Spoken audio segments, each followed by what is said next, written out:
Alright everyone, a lot of people wanted me to talk about the Florida school shooting yesterday. I refused because I don't want to give that sort of thing attention, number one. Number two, at this point, YouTube's algorithms probably massively demote your content if you talk about such issues because you're trying to compete with like CNN, so it's a problem. I'm just joking, that's not actually a reason why, but I don't want to give it attention. And also, it's so predictable what people are going to say in the wake of something like that anyway.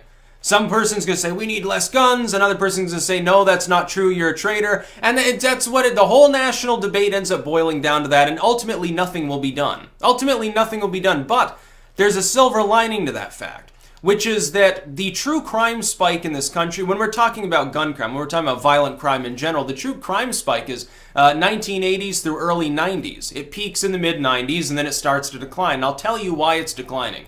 We can definitely prove correlation. It's the rise of cheap home internet.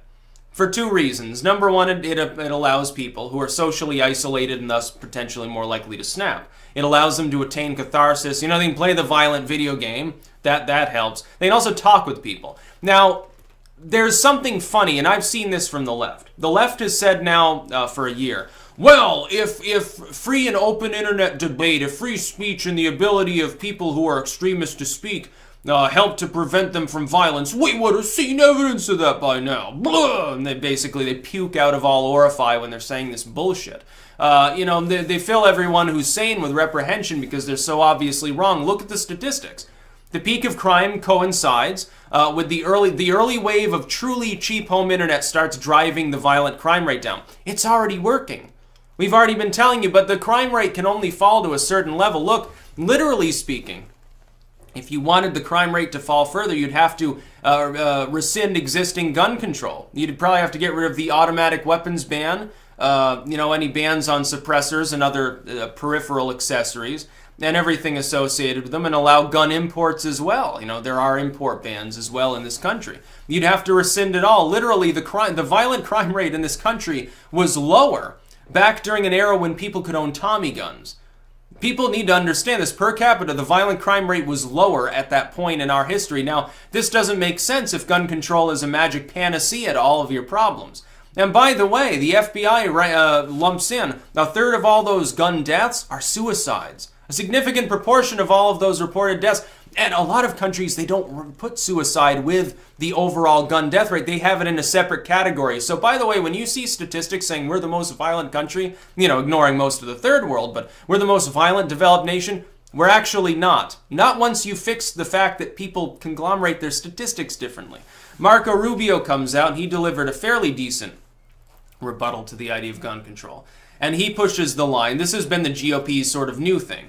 The GOP's new line is, well, we need, better mental health in the country. I agree, by the way, we do. We should double the budget for that if we can, because it's been a problem. We've taken people who have, their problems with poverty, social isolation, they're not getting the medication they need and whatever, and becomes a threat to society. However, and here's a big however, the GOP is pairing that now with the idea that, we should have the mentally ill shouldn't be able to own guns. You should have a mental health background check of some point. Absolutely disagree. It's also unconstitutional, and I'll tell you why. You are arbitrarily determining which kinds of mental illness could cause violence. What about depression? That's not going to cause any gun violence, unless you mean gun suicide. But the thing is, if someone's depressed enough to kill themselves, having a gun isn't going to make them more likely to kill themselves. They can open a vein. They can take a handful of pills. They can gas themselves in the garage. They can hang themselves. So, it's not exactly removing the ability for them to harm themselves. They're probably not going to harm other people. If you try to stop them from hurting themselves, maybe they attack you with a knife, but probably it's unlikely. They're sad. What about social anxiety? That's not going to cause violence, if anything. As long as they're still maintaining social connections, maybe online, probably less likely to be violent. I think there are certain disorders that cause the population with that disorder to be less likely to commit certain crimes. I believe in literature, this is the case. Paranoid schizophrenics, I believe are inversely correlated with violent crime, like become more passive, more withdrawn, more less likely to harm somebody, and are generally considered not to be a threat at all. And I can't remember 100% if that's this specific disorder. Maybe somebody who knows more about psychiatric terminology maybe can tell me if that's right. But I do know that there are disorders that are inversely correlated with certain types of crime, including violent crimes. So if someone has a disorder where it makes them less likely to flip, would that be a problem? By the way, that same basic argument could be extended to other things. You could say, well, men should have a background check, women not so much, but men should, because, most violent crimes involve men. Okay, well, that technically, on the same token, makes sense, but it's an arbitrary determination. It's not constitutional to implement such a thing. It's a little bit, and Marco, by the way, when he delivered his speech, some people were amusingly saying, oh, Marco Rubio is making the argument for legalizing all drugs. Yes, he is, and we should. Absolutely. Maybe if someone's a heroin addict, they shouldn't be carrying a revolver around. But again, I mean, what mechanism is in place without endangering other civil rights, endangering people's other liberties to actually police such a thing? Sort of like the abortion debate. It's like, how is it actually policed? You can't. So give up fucking trying. You can give it all the moral platitudes you want to why something should be restricted or banned. It doesn't matter. It's like with guns. It's the same basic thing. You could ban all guns. You'd say, well, we're going to rescind the Second Amendment by constitutional mandate. Okay, it's not going to work. Let's assume that you managed to get by without causing a revolutionary or civil war, and it doesn't flatline society and the gun owners overthrow you and then institute the Second Amendment again. Let's assume that doesn't happen. It doesn't mean there aren't guns in the country. It just means they're all illegal now. And by the way, the left isn't anti-gun. They're very pro-gun. They're very pro-gun when it came to giving them to cartels, Fast and Furious, which you never hear anything about anymore. When Obama was giving guns and even like missiles and shit to the FSA, Islamic terrorists over in Syria, that was fine. They're not anti-gun then. They're not anti-gun when it comes to the idea of building new weapons to challenge Russia. Weapons way bigger than an AR-15. By the way, they don't even know what an assault rifle is. Why should I listen to their logic? So yeah, it's kind of obvious I'm against all forms of gun control. I think we should bring back automatic weapons and people should be able to own hand grenades and stuff. It's not going to suddenly cause somebody who wasn't violent potentially to begin with to become violent. It looks like the specific shooter in this case was bullied and harassed for years. Now that's not obviously an excuse for what happened. But if we had a better mental health system and the educational system wasn't cookie cutter cog mode and teachers actually gave a damn, maybe some things like this wouldn't happen. Maybe you want to look at the way the schooling system works. Look, you can make a big show about saying we're going to ban bullying. It's never going to happen, but you can address it. Once it has happened, you can help console someone who's been bullied. You can create a program to help on that end. You can't stop people from doing bad things, but you can help to limit the impact of that. By the way, you can have a polite society all you want. You can have less guns or less offensive speech. It's not going to stop crime. It's simply not. If somebody's a psycho, they're still going to be a psycho. Look, they'll get a bunch of fertilizer and diesel fuel or something. They'll make explosives. They can kill way more people that way. Look at Waco. Don't tell me that trying to ban guns is going to prevent... Look at Europe right now where they'll run you over with a truck, plant an explosive. You get knife attacks, things of that nature. Those can be just as devastating. There was a knife attack, I believe, late last year in China. I think they killed like 20 people just with knives. They didn't even need a gun to kill that many people.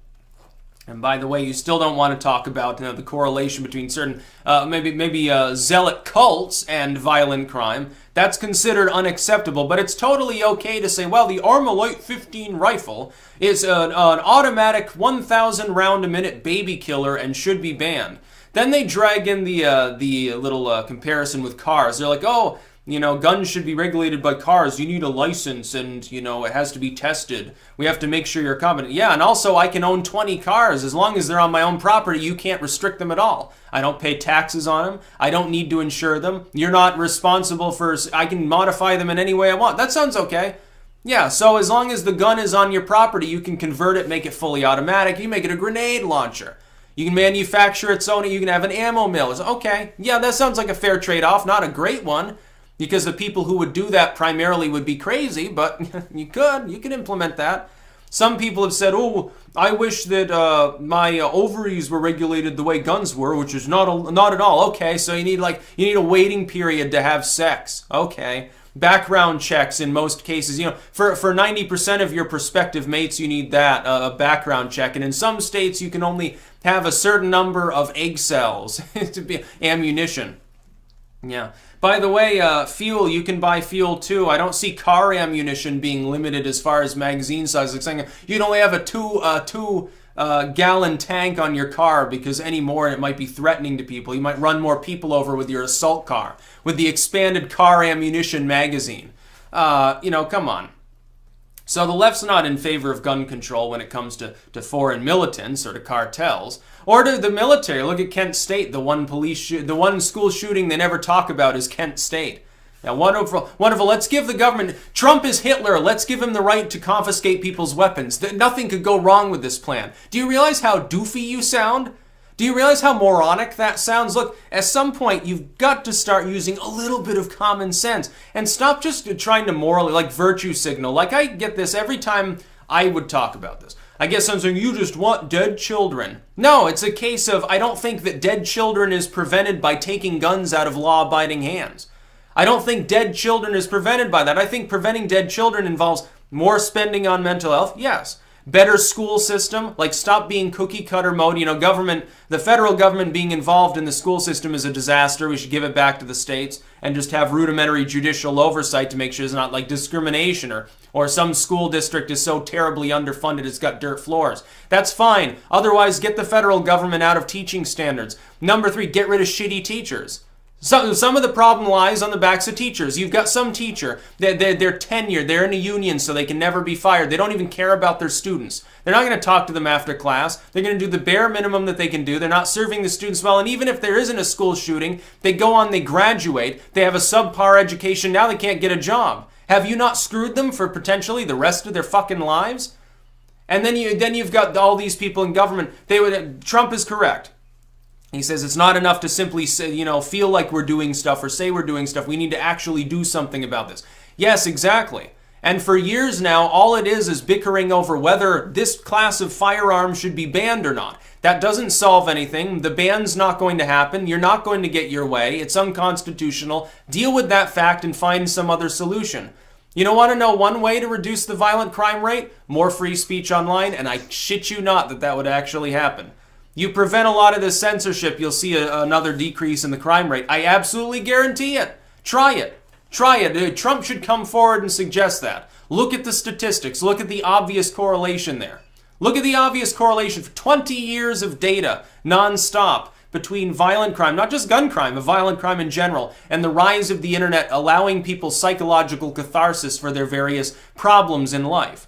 Allowing them to take out their aggression on a video game, allowing them to talk to other people who can modulate them. They're getting, fanaticized. They are getting radicalized. One of their friends steps in online. Some random stranger steps in. What are you doing with your life? You're going to end up getting yourself killed. Hopefully it makes them think twice about committing an act of violence. We need more of that, not less. We don't need more free speech restrictions. We don't need more gun restrictions. What we need to do is actually give a damn about people. And let me tell you, the group to give a damn is generally not the federal government. So when the Democratic Party says they'll be benevolent in taking your guns, they'll be benevolent in dispensing money for mental health, they'll be benevolent in who they decide to ban having firearms based on some arbitrary mental illness, they'll be benevolent. Don't worry, your kids are safe at this federalized fucking school. No, they aren't. They're not safe at school. They're not safe anywhere. The world's not safe. You're going to die someday. At some point, the world's going to take you out.